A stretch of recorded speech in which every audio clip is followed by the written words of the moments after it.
Bonjour à tous, alors on se retrouve aujourd'hui dans une vidéo un petit peu particulière en cela qu'elle est totalement imprévue, mais en fait j'ai trouvé dans ma boîte aux lettres un colis et je souhaitais faire cet unboxing avec vous puisque le colis m'a été envoyé par la maison d'édition.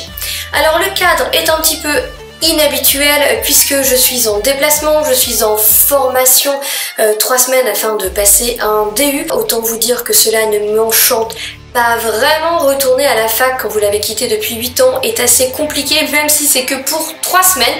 Mais bon, voilà, ce week-end en rentrant chez moi, eh bien j'ai trouvé un colis dans ma boîte aux lettres et je souhaitais donc simplement l'ouvrir avec vous parce que ma foi, il a l'air magnifique. Je vous montre donc le bébé qui m'a gentiment été envoyé par les éditions du Chat Noir.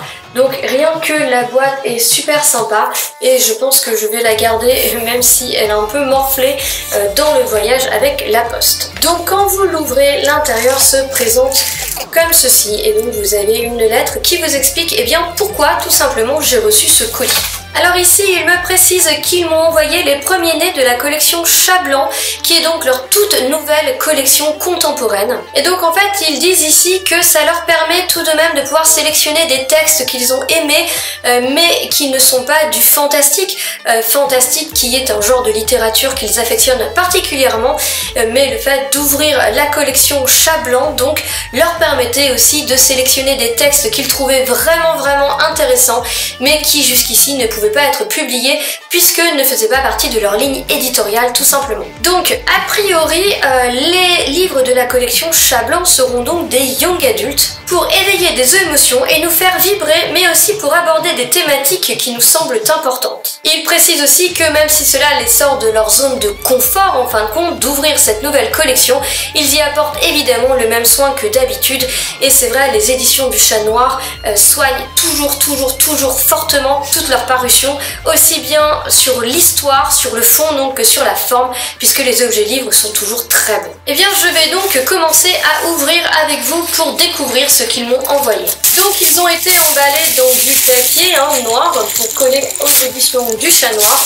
Et je trouve ça très sympa le soin qu'ils ont porté à leur colis. Hop. Et je découvre donc le premier qui est accompagné de goodies. Donc vous le découvrez avant moi parce que je ne sais pas de quoi il s'agit.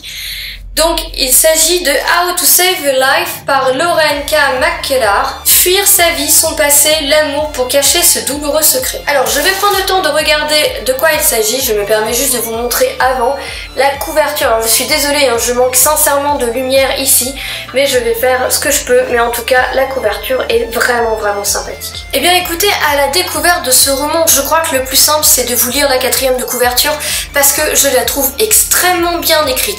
Et sincèrement, si la plume est telle quelle dans le roman, et bien même si ça me sort de ma zone de confort, et bien je vais le découvrir avec plaisir parce que vous le savez, de temps en temps j'aime aussi sortir de ma zone de confort. J'ai appris de la manière la plus difficile qui soit à quel point les étiquettes vous collent à la peau.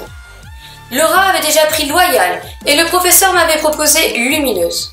Cela resta, même pendant mes années de lycée, comme si je ne saurais jamais rien d'autre que ce mot, jusqu'à ce que tout change. Lamentable Lia. Lugubre Lia, Lia la lâche, Lia la loser. Maintenant, le choix semble infini, mais je ne veux pas que ces mots me résument, me définissent. Mon nom est Lia Stanton et voici mon histoire. En tout cas, ce roman, il a l'air extrêmement bien écrit. Alors quand je dis écrit, je parle aussi d'être traduit, puisqu'il a été traduit de l'australien par Cécile Guillot elle-même, donc de la maison d'édition du Chat Noir. Et moi, j'avoue que pour un contemporain, j'en ai besoin. Autant si c'est du fantastique, je dirais qu'en général, l'univers, l'atmosphère, l'univers suffisent à me transporter. La plume peut être un peu basique, ça me gêne pas. Si on tombe dans du contemporain, j'ai vraiment besoin d'avoir des mots qui chantent et qui m'emportent complètement dans l'histoire. Et là, pour avoir lu quelques passages, alors c'est simple, c'est du young adulte, mais c'est extrêmement bien écrit et je pense que ça va être très poétique. Donc, avec le livre, il y avait quelques goodies. Le premier, il s'agit d'un magnifique sous-boc rouge et noir marqué classe. Je suppose que ça a un rapport avec le roman, je le découvrirai. En tout cas, je vais m'en servir, ça c'est sûr. Il y a aussi, tout simplement une petite recette pour un cocktail, le Blushing Berry, qui doit être un cocktail australien. Donc je suppose que là encore, nous sommes dans un cocktail que va certainement découvrir notre jeune héroïne, puisque l'autrice est australienne, je suppose donc que l'histoire se passe en Australie. Toujours en goodies, nous avons la partition d'une chanson d'Elton John, Sorry Seems to be the Hardest Word. Le papier est magnifique et cette chanson de toutes les manières est magnifique, donc là encore je suppose un sacré lien avec le livre. Et enfin, le dernier goodies, eh bien il s'agit simplement d'une petite phrase, certainement extraite du roman. C'était la chose la plus triste que j'ai jamais entendue, et pourtant je n'ai pas envie que ça s'arrête. Donc voilà, tous ces petits goodies énigmatiques qui donnent encore plus envie de le découvrir. J'adore sincèrement, d'autant plus que c'est pas forcément un livre sur lequel j'aurais été spontanément, parce que je vais spontanément, vous le savez, vers l'imaginaire. Mais là, de l'avoir reçu, d'avoir feuilleté, d'avoir lu quelques passages, de voir à quel point il est bien écrit, et surtout la 4e de couverture qui est très énigmatique, j'ai sincèrement envie de le découvrir. Donc un énorme merci aux éditions du Chat Noir pour cet envoi.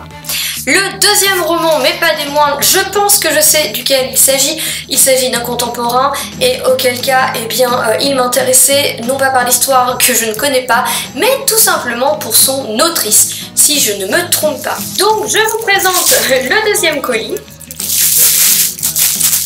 dans lequel, il y a à manger. Voilà, donc il y a à manger. Il y a un bandeau de style pin-up qui reviennent très à la mode, donc je pense que ça va donner bonne idée du roman. Et donc en troisième goodies, il y a une petite carte de visite. Velvet in the Attic Vintage Fashion, 24 Main Street, Flower Hill, New York.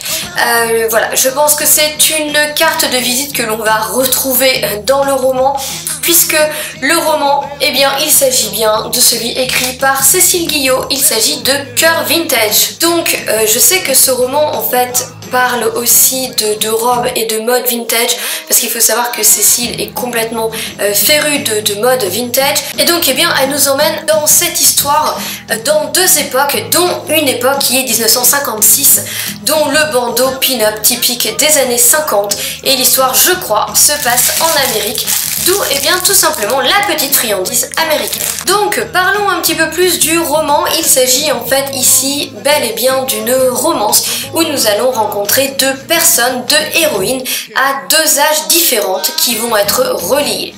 Nous sommes tout d'abord avec Mina en 2016. Mina qui sort avec Logan, le garçon le plus populaire du lycée, qui est donc censé avoir tout pour elle et être dans le bonheur parfait, mais pourtant, Mina a des doutes. Et on va aussi être en 1956 où nous allons suivre Delia qui vit le grand amour avec Troy et dont l'avenir semble tout tracé. Et donc ici on nous dit deux filles amoureuses dont le destin sont liés par une robe. Donc voilà, je pense que en effet elle va nous parler aussi de sa passion pour les robes vintage. Je sais qu'elle se documente extrêmement bien et je pense que ça peut être intéressant et très original, sortir un petit peu des romances que l'on a l'habitude de voir tout simplement. Et bien donc voilà, j'en ai fini pour cette courte vidéo. Je ne peux que remercier encore une fois les éditions du Chat Noir pour cet envoi. C'est extrêmement adorable et les deux livres me tentent. Donc je vais les lire vraiment sans plus tarder. Ce sont des services presse, je ne vais pas les laisser traîner et je vais revenir vers vous avec mon avis. N'hésitez pas à me dire en commentaire si vous connaissiez ces livres, si vous aviez l'intention de les lire ou si vous les avez découverts et est-ce qu'ils vous tentent ou pas, et peut-être est-ce que vous avez déjà lu l'un d'entre eux. En tout cas à tous, je souhaite une excellente journée, de très belles lectures et je vous dis à bientôt. Ciao, bye.